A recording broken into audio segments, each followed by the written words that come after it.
Hi, I'm Andy with Green Mountain Grills. Today we're going to be cooking a brisket. The brisket comes from the chest of the cow. This is an 8-pound brisket we have here. And I'm going to show you how to prep it, and then we'll put it on the GMG to start cooking.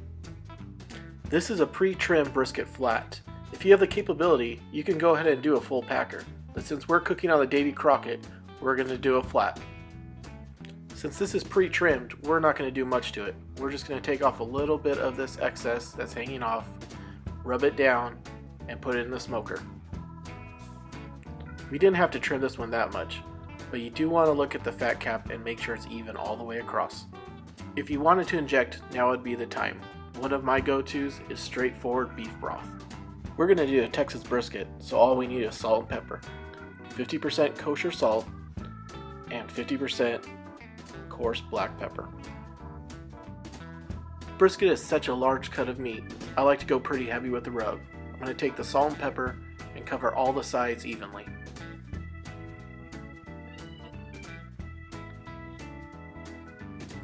After you've gotten a nice coat across the whole brisket, go ahead and get your GMG started up, setting the grill to 250 degrees and using the Texas Blend pellets. Contrary to most beliefs, place the fat cap side down. With the GMG, a lot of your heat's coming from the bottom, and that fat will help protect it. Next, insert the meat probe directly into the center of the brisket. I have a spray bottle full of beef broth, and I'm going to spritz it after the first hour and a half, and every 45 minutes after that. Alright, so it's been 4 hours. We're now ready to wrap this brisket. You can see by the color it's got a nice dark mahogany. That's what we're looking for. The fat's starting to split a little bit.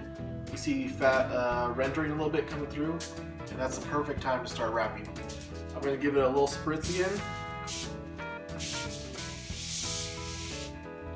Apply a little bit more rub just from some of the stuff that rubbed off.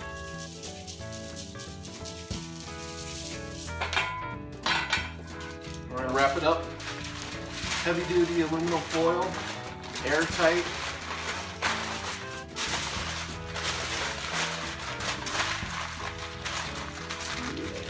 We're going to do this twice. Alright, our brisket's done. It was in there for another 4 hours. It could take less, it could take longer. It really just depends. The internal temperature was 200 degrees, and that really varies too. The more important thing is you're going to go by feel. So I'm going to open this up here.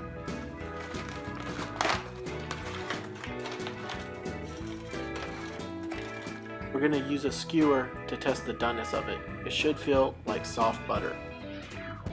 When you go to slice it, make sure you're going across the grain and cut into 1/4 inch slices.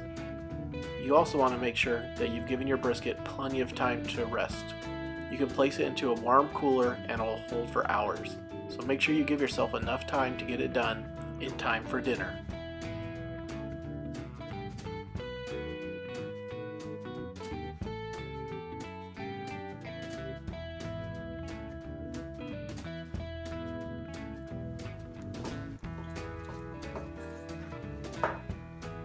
So there you have it. Perfect slice of brisket right there. Hangs over your finger, doesn't fall apart. We're ready to eat.